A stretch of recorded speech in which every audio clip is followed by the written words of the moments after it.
Brasil no topo do mundo. Como vocês sabem, semana passada a cantora Anitta ocupou o primeiro lugar do Spotify Global. E eu não sei porque ainda falam a cantora Anitta, já que dificilmente o primeiro lugar do Spotify Global seria ocupado por um remédio para verme. O novo sucesso da cantora Anitta, No Te Voy a Envolver, gerou uma trend mundial no TikTok, com muita gente no mundo todo tentando reproduzir El Paso de Anitta.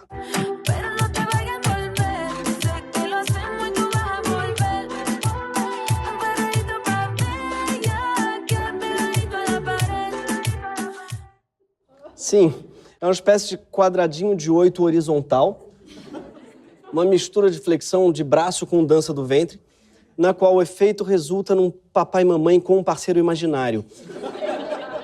Eu jamais faria esse passo no chão da minha casa, que eu tenho muito medo de espírito. Eu não sei como eles lidariam com um desconhecido sarrando eles. Ou pior ainda, se não for um desconhecido que estiver ali. Vai que é o fantasma da minha avó que tá dormindo no chão da minha casa. Seria um combo muito inédito de pecados. E é por isso que hoje a gente vai falar de política internacional.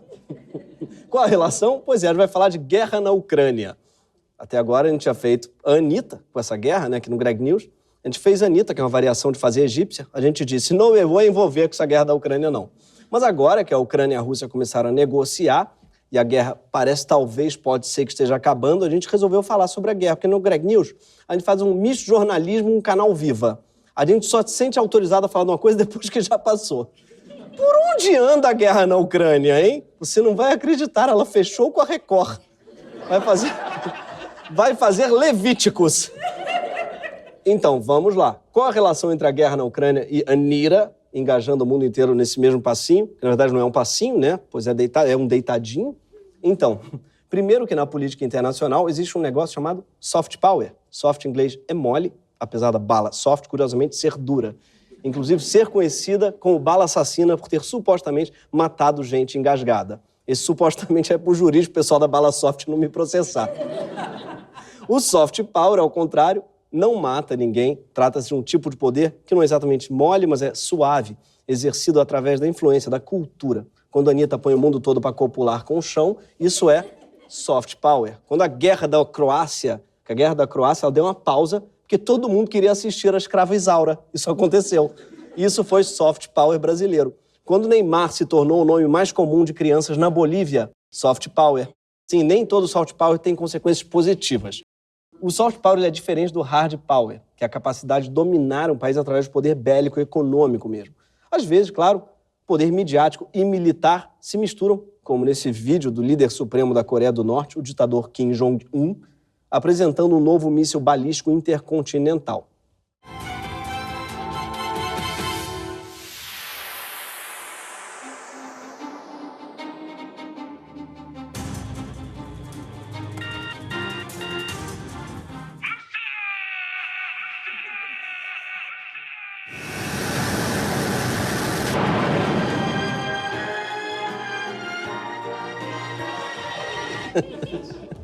Sim, vocês perceberam? O Kim gosta muito de apontar pra frente. Ele tá sempre apontando, igual naquele meme. Que salgado é esse aqui? Ele tá sempre fazendo isso daqui ou então isso daqui. É hora de comer um salgado com aquele ali. Ele tá sempre fazendo esse jeito entre ou eu batendo palma ou apontando, olhando pro relógio. Mas eu gosto muito desse vídeo porque ele mistura poderio bélico com o melhor do cinema norte-coreano. Né? Ele concilia hard e soft power. Ele é um meia-bomba power. Até pouco tempo, o Brasil ele era campeão de soft power. Por muitas décadas, a gente foi visto de fora como um país alegre, festeiro, um país de bem com todo mundo. Mais recentemente, a gente virou, inclusive, país das oportunidades do pré-sal da Copa das Olimpíadas. Fizeram, inclusive, aquela capa na revista The Economist, né, com aquele Cristo voando, Brasil takes off. Sim, aposto que a Faria Lima ficou ofendida com esse Cristo carioca voador representando o Brasil. São Paulo é que é a locomotiva do Brasil. Por que não botaram um minhocão voando? O MASP? Não botaram um sanduíche de mortadela decolando, Mas falando sério, nosso soft power ele tem consequências também na diplomacia. A comunidade internacional sempre amou muito o Brasil. Por exemplo, é o nosso presidente que abre a Assembleia Geral da ONU. Isso desde a primeira Assembleia Geral, em 1947, por causa do Oswaldo Aranha. O filé com alho? Sim. Aparentemente, a ONU gosta tanto do nosso filé com alho que ele nos deu o privilégio de abrir toda a Assembleia Geral da ONU porque a gente inventou aquele negócio. Não. Na verdade, é por causa do diplomata Oswaldo Aranha, que tem esse nome, que os pais gostavam muito do filé com alho. Não, porque ele teve essa ideia brilhante de salpicar um filé com alho frito, mas também porque ele foi o primeiro a presidir uma sessão especial da Assembleia, quando então foi criada, né, foi aprovada a criação do Estado de Israel e da Palestina. Na época, isso foi considerado um feito enorme, tanto que cogitaram até dar o Nobel da Paz para ele. Não deram. Mas quem precisa de Nobel quando tem o nome figurando no cardápio de cada botequim? Ninguém. E desde então, a ONU seguiu essa tradição da gente abrir a Assembleia. Claro que não mudaram isso nunca, até porque, olha só o tipo de climinha que a gente criava todo ano.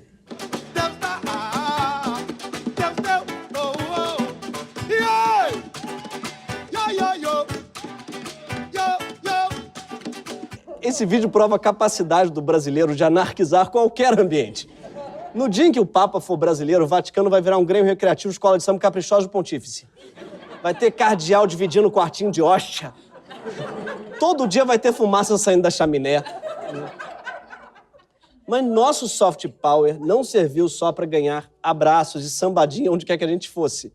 Soft power também é uma maneira de conquistar geopoliticamente sem uso da força militar. E nisso também a gente sempre foi bom. Afinal, a gente nunca pôde confiar muito na nossa força militar. Mas, além disso, nós temos a tecnologia do jeitinho. E a gente sempre soube usar ela a nosso favor. No início do século XX, o Barão do Rio Branco negociou o Acre com a Bolívia só ali na base da diplomacia, usando argumentos históricos, geográficos, políticos, financeiros. Imagina, você voltar numa negociação com 3 Bélgicas e 3 Porto Rico debaixo do braço. Ali. Eu imagino o presidente da época olhando para aquilo e perguntando: poxa, Rio Branco, para que isso tudo? Precisava desse Acre? Quando é que a gente vai usar isso? Tanto país por aí precisando de um Acre. Teve também a diplomacia na era Vargas, que fez um jogo duplo de apoio entre os Estados Unidos e a Alemanha, né, na Segunda Guerra. Sim, a gente às vezes esquece disso, mas o Brasil fez todo um cu doce para entrar na guerra. E por quê? Porque Vargas era meio fascistão? Talvez, mas sobretudo porque enquanto ele ficava equidistante entre os dois lados na guerra, ele conseguiu negociar o apoio militar e só entrou no conflito depois de muita barganha. Resultado, a gente ganhou de Washington a construção da Companhia Siderúrgica Nacional em Volta Redonda. Sim, para entrar na Segunda Guerra. A gente ganhou dos Estados Unidos a maior siderúrgica da América Latina. Eu imagino o brasileiro negociando. Tá bom, tem que enfrentar o mal absoluto, salvar a humanidade da guerra do nazismo, concordo, mas eu também preciso fechar as contas. Para rir, tem que me fazer rir, entendeu? A gente fortalece vocês lá na Itália, vocês me fortalecem em Volta Redonda. Vamos fazer uma siderúrgica ali.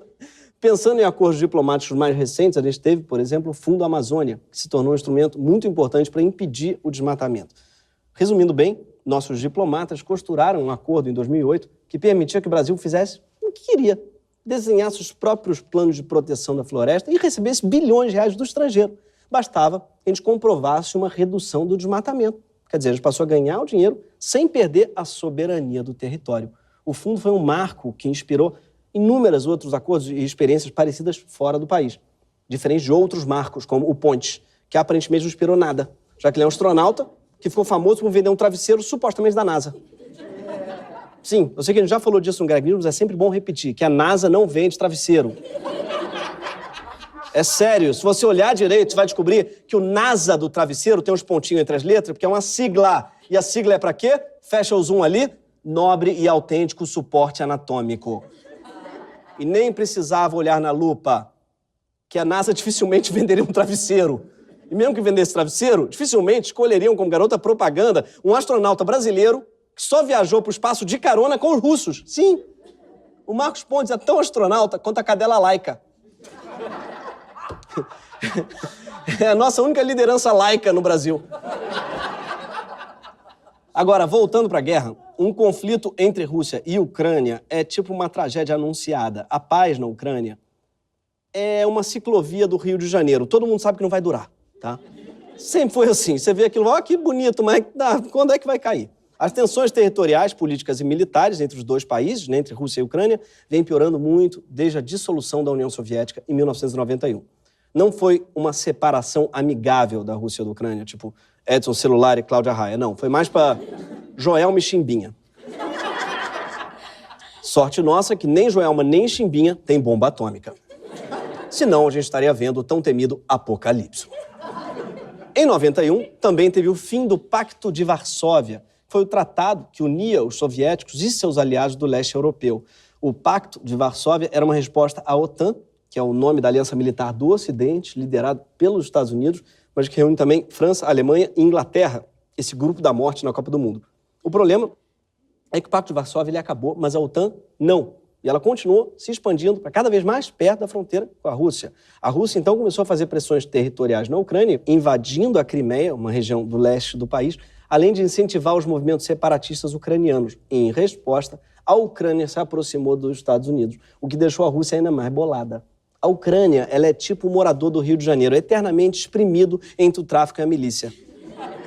A única solução para o Rio seria dar um reboot, né, e começar o Rio de novo. Onde? No Acre. Aliás, talvez fosse isso que o Barão do Rio Branco estava pensando ao anexar o Acre. Mal sabia ele que o carioca era tão apegado ao Rio. Mas talvez funcione para a Ucrânia. Fica o convite para recomeçarem a Ucrânia aqui e fazerem uma Acrânia, quem sabe? Ou um Ucre, se preferirem. Foi nesse caldo que cozinhou o conflito perigosíssimo que a gente está vendo agora. Esse é um conflito assustador, muito por conta justamente das bombas nucleares que o Putin tem na mão. A Rússia tem o maior arsenal nuclear do mundo. São mais de 6 mil bombas que poderiam explodir e reexplodir e explodir de novo o planeta centenas de vezes. Sim, a Rússia é uma espécie de acumuladora de bomba atômica. Tinha que passar a Marie Kondo lá. Aquela palavra assim, ô Putin, dá uma abraçada na bomba, vê se realmente ela tá te trazendo alegria. Não? Então joga. Só não, cuidado, não joga não. Até porque, se for pensar no lixo do planeta, pode vir parar aqui no Brasil junto com cloroquina, junto com tudo, a gente não quer. Então joga não, deixa aí mesmo num cantinho quieto. Mas sério, por que um país precisa de milhares de armas nucleares que, se disparadas, acabariam com o mundo 100 vezes? Não seria mais econômico acabar com o mundo uma vez só? O mundo, por acaso, é um filme da Marvel, que precisa acabar umas 10 vezes o filme da Marvel? Acaba, e se acha que acabou, tá indo embora, não acaba, aí vai acabar, é um tal de não acaba, de não acaba. Depois de acabar a primeira, isso é o que mais me intriga. Quem que apertaria o botão para acabar com o mundo de novo? As baratas? Bom, se a gente pensa isso, é porque a gente não viveu os anos 60, quando só se falava na tal destruição mútua assegurada. Na época, o mundo era bipolar. E não, isso não quer dizer que ele fosse instável, precisasse de medicação, não. Pensando bem, também queria dizer um pouco, mas na época significava que ele tinha dois polos, o americano e o soviético. A ideia de destruição mútua assegurada garantia que cada um dos dois blocos tivesse armas nucleares tão grandes, tão diversificadas, tão espalhadas, tão escondidas, que nenhum dos blocos poderia ser atacado em lugar nenhum. Que caso alguém tentasse acabar com um dos países, o outro poderia garantir que levaria todo mundo junto. Ou seja, para que ninguém fosse louco o suficiente para realizar um ataque nuclear, eles criaram um sistema muito mais louco. Para resolver o problema, criaram um problema maior ainda. Tipo remédio para calvície que deixa broxa. E remédio para impotência que dá soluço. A União Soviética acabou há mais de 30 anos, mas a política de destruição mútua assegurada ainda não acabou. Ela é uma consequência lógica de um mundo ainda cheio de armas nucleares. Essas armas têm vários tamanhos diferentes e elas variam entre 1 quiloton e até 800 quilotons. 1 quiloton equivale a 1.000 toneladas de TNT. Não confundir com reggaeton, que equivale ao funk do Panamá, nem com teleton, que equivale ao Criança Esperança do SBT, nem com melocoton, que equivale ao xaropinho da Eliana. Para efeitos de comparação, a bomba de Hiroshima, que tem esse nome, mas não era de Hiroshima, apenas caiu em Hiroshima, sendo esse nome uma injustiça com a população de Hiroshima, que não somente levou a bomba, como ainda levou crédito pela bomba. Não tinha nada a ver com isso. Enfim, a bomba, supostamente de Hiroshima, matou mais de 140 mil pessoas. E ela tinha somente 15 quilotons. Uma bomba de 800 quilotons é capaz de fazer um estrago 50 vezes maior. E nessas horas você dá graças a Deus por ser latino-americano, que ouve a palavra bomba e só consegue pensar que o movimento é sexy. Na Ucrânia, a palavra bomba ressoa de outro jeito. Não, o pessoal lá não lembra dos Braga Boys, lembra de outras coisas. Assim que saíram da União Soviética, os ucranianos eles tinham o terceiro maior arsenal nuclear do mundo. Sim, no início dos anos 90, o país com o maior poderio militar do continente europeu não era a França, a Inglaterra ou a Alemanha, mas a Ucrânia. O país, então, começou a sofrer uma pressão, tanto do lado da Rússia quanto da Europa e dos Estados Unidos, para abrir mão dessas armas em troca do reconhecimento da sua soberania. Daí, em 94, a Ucrânia se comprometeu a devolver as mais de 3 mil bombas nucleares que a Rússia tinha deixado no seu território. O que leva à pergunta, em vez de devolver, não era melhor dizer que perdeu? Tipo, gente, eu não achei, sério, eu revirei tudo. Não encontrei. Tem certeza que não deixaram na Eslováquia? Eu vi lá, hein? Eu vi com aqueles danados lá, estão escondendo. O fato é que os ucranianos hoje devem estar arrependidos de ter devolvido essas bombas nucleares. Afinal, a Rússia teria pensado 2 vezes antes de invadir a Ucrânia se ela ainda tivesse bombas nucleares. E a constatação de que a falta de poderio bélico traz uma vulnerabilidade gigante para qualquer país é algo que talvez esteja te afligindo, morador do Brasil. Calma aí, quantas bombas atômicas o Brasil tem mesmo? Você deve estar pensando. Pois é, nenhuma. Mas não vai ter? Não, não vai. Primeiro, que se a gente resolver fazer uma bomba, a gente é invadido em 2 tempos. Mas segundo, que está na nossa Constituição. Sim, está lá. Nós só podemos usar nossos minérios nucleares para fins pacíficos. Mas não é só a falta de armas nucleares que limita nosso poder de fogo, não.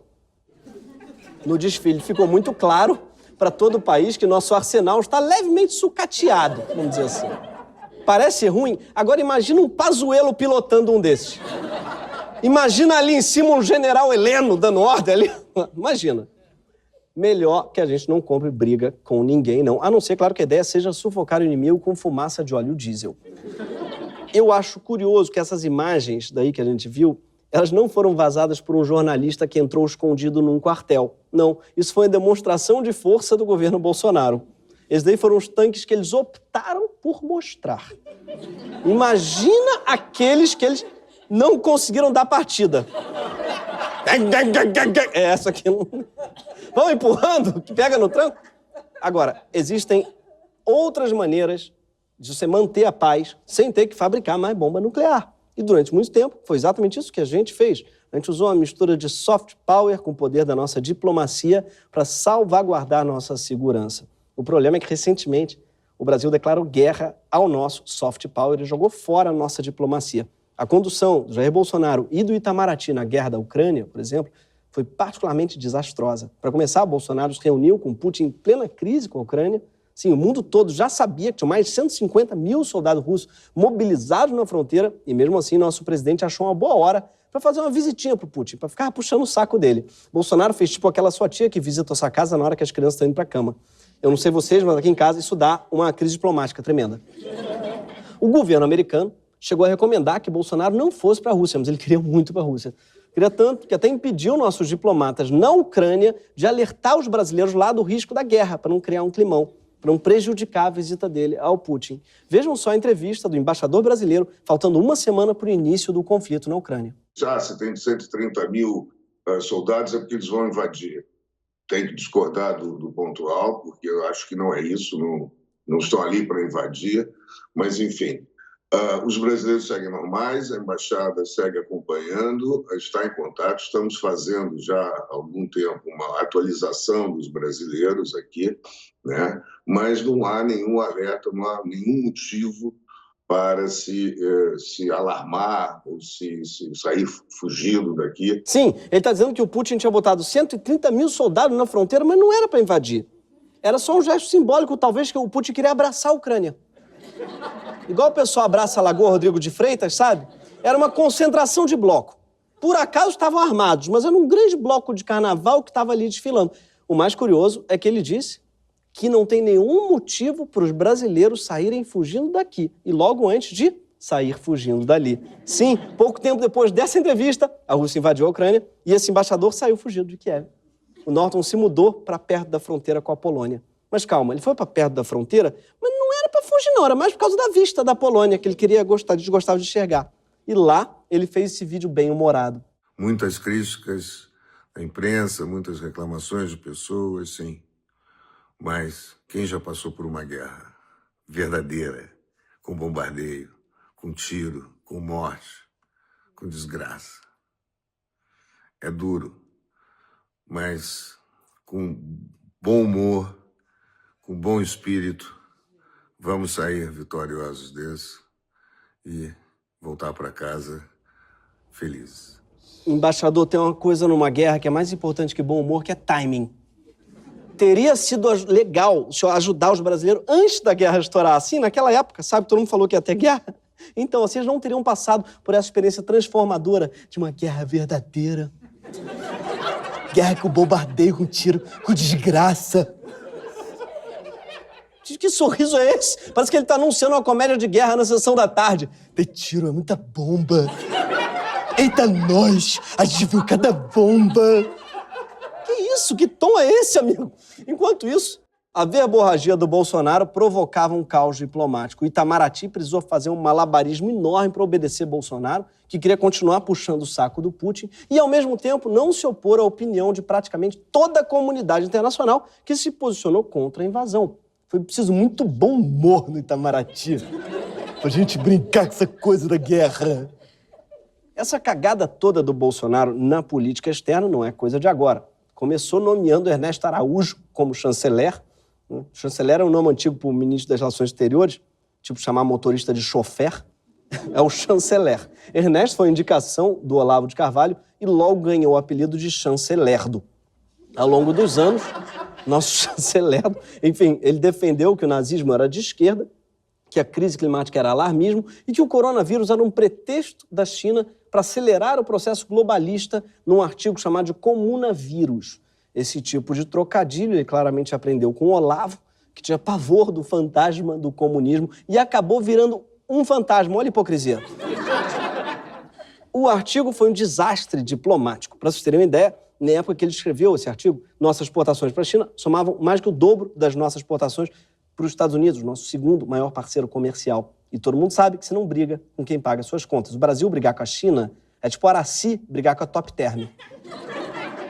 Agora, tudo que Bolsonaro tem de incompetente, ele também tem de baba-ovo. Primeiro, ele foi um grande puxa-saco do Trump. E desculpa fazerem vocês imaginarem esse saco laranja, né? E Bolsonaro ali pendurado, é uma imagem que eu não queria causar em vocês, desculpa.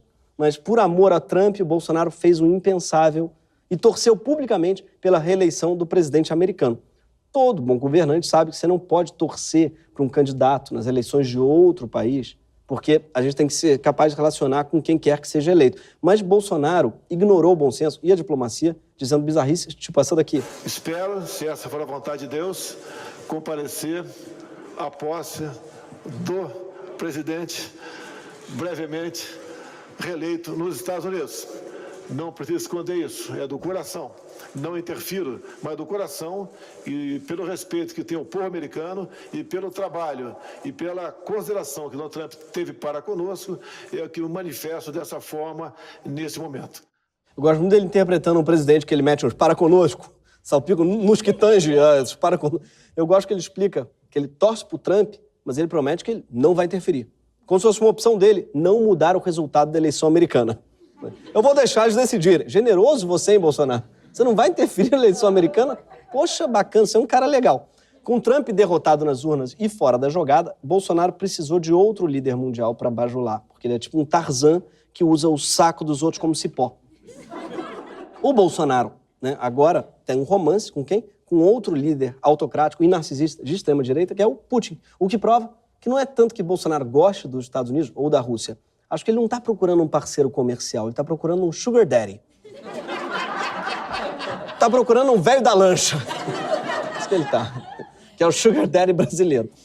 Por amor ao Putin, Bolsonaro embarcou até na burrice de puxar o saco do líder de uma invasão militar amplamente condenada. Vale lembrar também que o nosso volume de exportação para a Rússia é ridículo.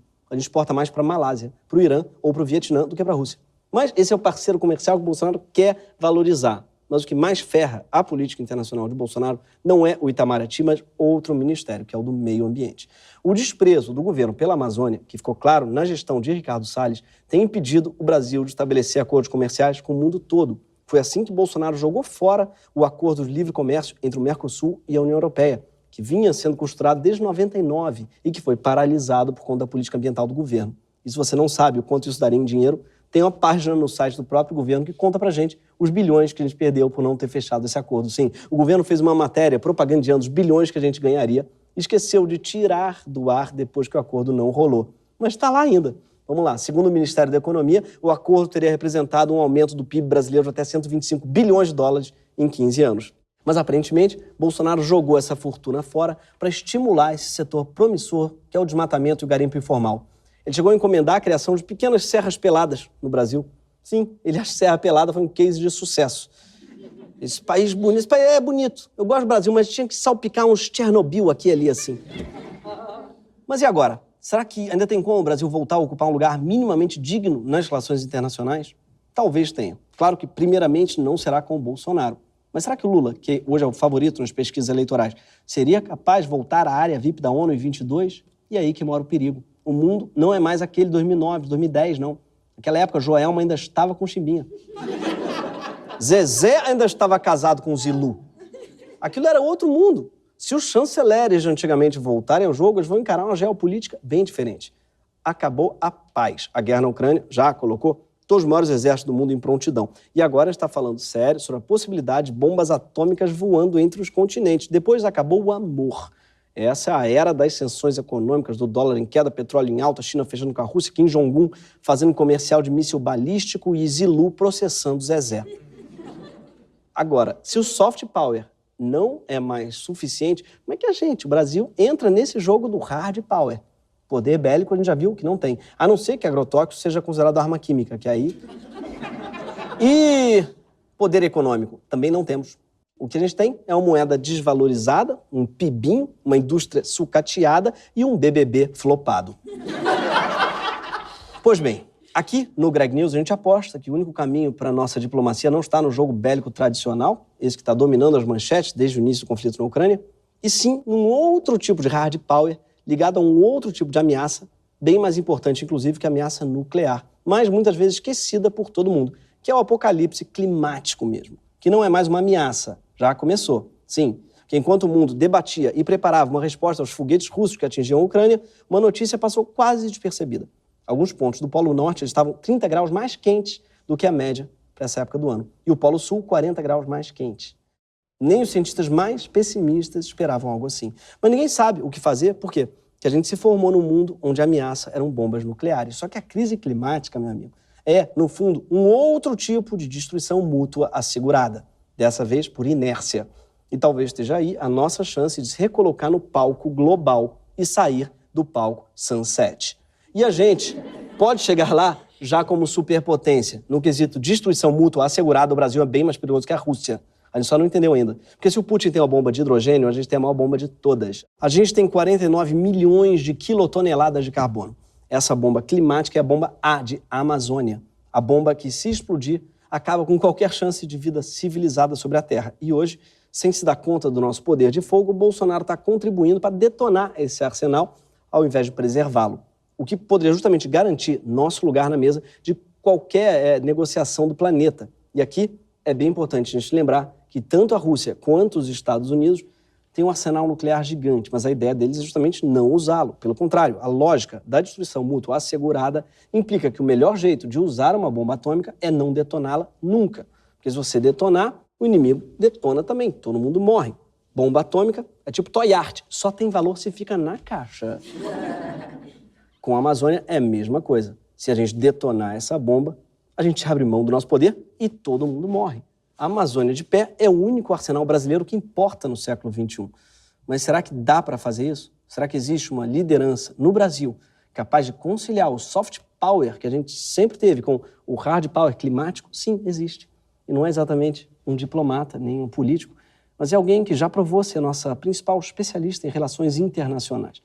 Ela é formada em Honório Gurgel e o nome dela é Larissa de Macedo Machado. Sim, a Anitta não é apenas uma defensora do nosso soft power, ela também é a artista que mais se indispôs com Bolsonaro em defesa da Amazônia em muito tempo. Por isso, a única maneira do Brasil chegar no topo é com a Amazônia de pé e a Anitta no chão. E embaixo dela, o fantasma do Olavo de Carvalho. Não sei, eu gostei dessa imagem. Quem sabe assim, todo mundo vai seguir os nossos passos, ou os nossos passinhos, graças a ela, a Itamar Nira, ou a Anita Marati.